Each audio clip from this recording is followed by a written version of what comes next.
everyone. It's Tony D, back with another screenwriting tip. Today we're going to talk about the money. What do I mean by that? Well, it's like this. As a writer, you're an artist, but you need to eat. So there's a balance between your art and the money end of it. You can't just sit down and say, well, I'm going to write something just for the money. That's bad. That's the wrong attitude. However, there are certain genres of film that you can concentrate on, at least initially, to sort of get your foot in the door, because just like, we're always talking about low budget stuff, and that's where you're probably starting if you're watching this video. So a low budget movie, why do they go for particular genres? Well, distributors want genres that they can distribute as far and wide as possible. And there are three genres that worldwide have no problem, in terms of their genre. That they are horror, TNA, and action. Those three genres translate in any culture.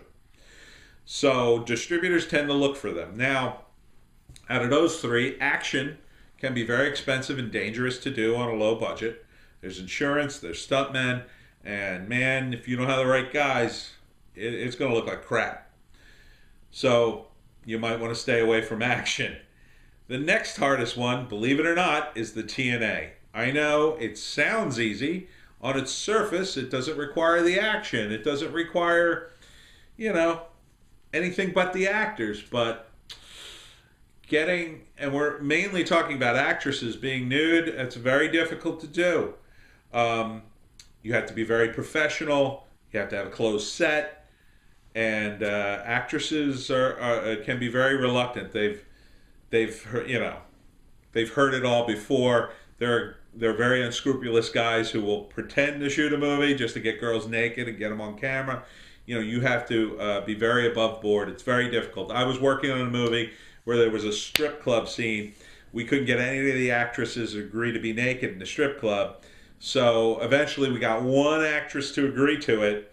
Unfortunately, according to the producers, she wasn't a very good actress. And then in the day of the shoot, she got cold feet, didn't want to get naked. So it's tough. It's tough to do. There are ways around it, from a filmmaking perspective. I've heard of guys hiring actual strippers just to be in the background, and they didn't give them any lines, but they were there, and they obviously wouldn't have problems being naked and maybe not even being on camera, but they may not be good enough actresses to really have any lines. So there are a lot of pitfalls there. And finally, horror. This is why everybody does a low budget horror movie, because out of those three, that's the easiest one to do. You've got so many advantages. First off, you can sprinkle in the TNA and a little bit of action, nothing too crazy. That could go in there too. But the main thing is it usually has a supernatural element. And from a writing standpoint and from a filmmaking standpoint, that gives you a lot of latitude, right? Because when supernatural stuff happens, you can defy the laws of physics, you can do different things, and you can get away with it more. So you definitely want to consider sitting down, writing yourself a nice little low-budget horror movie, and having that ready to go, because there's always these filmmakers who are trying to start out, and you're starting out too. That's going to be, some of the screenplays I have that are horror movies, I've sent them out so many times. Way more than some of my other screenplays. Now, I write a lot of comedy. I like comedies. But comedies are actually very tough to sell because nobody wants to do a low-budget comedy, because comedies don't translate well overseas. They don't have the same cultural reference.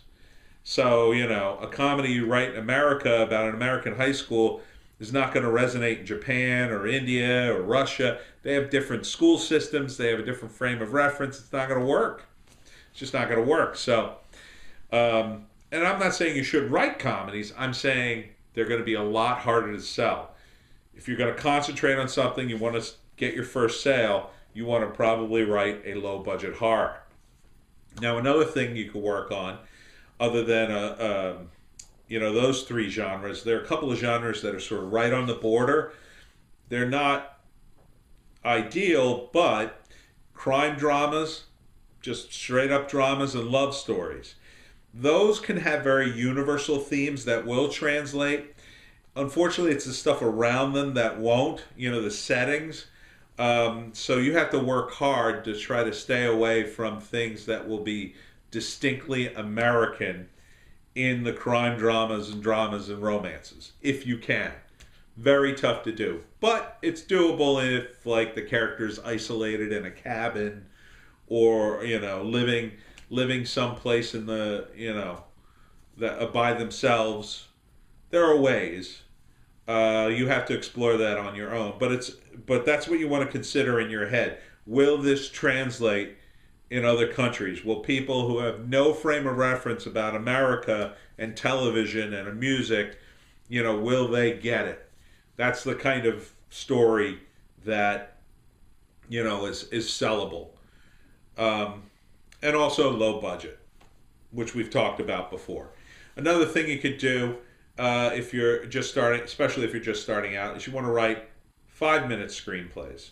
The reason you want to do 5-minute screenplays is there are filmmakers who are just starting out, whether they're students or guys who are doing commercials and industrials. They want to make narrative movies. They don't have the budget for it, so they shoot 5 to 10-minute movies and take them to festivals. So there are filmmakers, they do look for festival type movies. Now, that's a slightly different animal. Obviously, you got to get right to the point in a short film. You want to keep it really tight. 5 pages is probably ideal. You could probably go as high as 10. I wouldn't go much higher than that. But 5 pages is perfect. If you have about a dozen 5-page screenplays, all different genres, not only is it good to sell to these potential filmmakers, it's great to have as a sample, right? So a screenplay ad might be we're looking for a screenwriter who's versed in historical dramas, let's say. It's a period piece. You may not want to write an entire historical drama just to have it sit around and collect dust. They're hard to sell. However, if you write a 5-minute historical drama, at the very least, you have a really good sample for that particular ad. Same thing for sci-fi, western, any genre you can think of, write a 5-minute version of it. And if you do that, you'll always have it as a sample. And if you sell it, great. Obviously you're not going to get tons of money for that one. It'll probably be just a flat fee, but the great thing about those is they typically end up on YouTube, and you could send the link. I have one on YouTube right now you can look up. It's called Allergic to Cats. The guy who did it did a really nice job. He sent it to film festivals. I believe he won one award. I forget for what, but it looks really sweet. So check that out. Finally, there are these things they like to call micro budgets movies. These would be feature-length screenplays, but really, really low budget. Like, basically you're coming up with gimmicks to make the movie incredibly low budget. So these are really tough. You really got to rack your brain to come up with a new angle. Some examples include Closet Land. It's this movie starring Alan Rickman. You should totally watch it. It all takes place in one room. 2 actors, 1 room. And it's really good. It's really good. Now, a movie like that relies on the actors. The actors have to be amazing. And Alan Rickman was awesome. And I forget the actress's name. She was very good. So understand, if you write a movie like that, it's all going to be on the actors.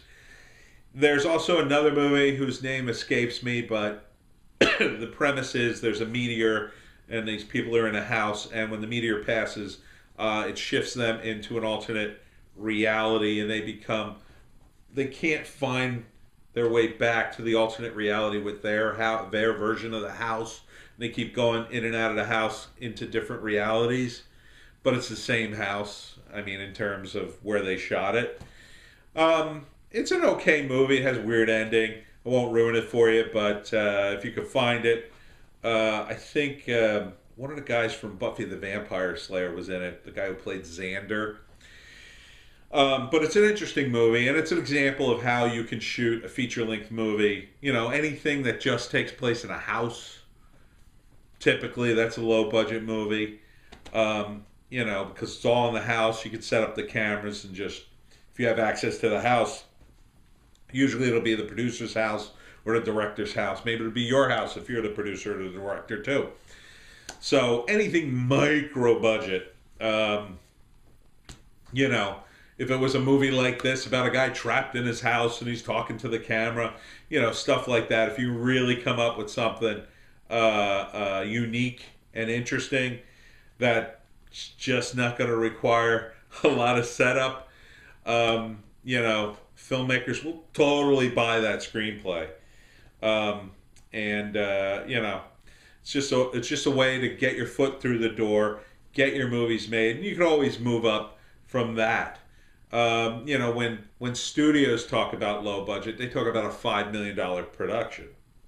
You know, we're not talking about that. We're literally talking about movies that, you know, I had a friend of a friend. He had to shoot a low budget movie, and I think they gave him, it was either $6,000 or $9,000. That was it. That's all the money they gave him for everything. And they told him, shoot the movie for, I think it was $9,000. Shoot the movie for $9,000, and whatever's left you can keep. Right? So he managed to shoot the movie for $9,000 just to get his producer credit. But I mean, you know, that's a killer. That's a killer budget. Like $9,000 for a movie, and it's a movie about Lizzie Borden, the famous, you know, axe murderer Lizzie Borden. I mean, go figure. It was a period piece on top of that. Man, that's tough. It's tough to shoot. But if you can come up with something, that's what these filmmakers are looking for. Okay, so that's it for screenwriter tips this week. My name is Tony DiGerolamo. I'm a screenwriter, and you can check me out on the Webcomic Factory and Superfrat. Those are my comics. And if you have any questions about screenwriting that you'd like to see answered in a video, please leave it in the comments. Please subscribe to my channel, and thanks for tuning in. Good luck screenwriting.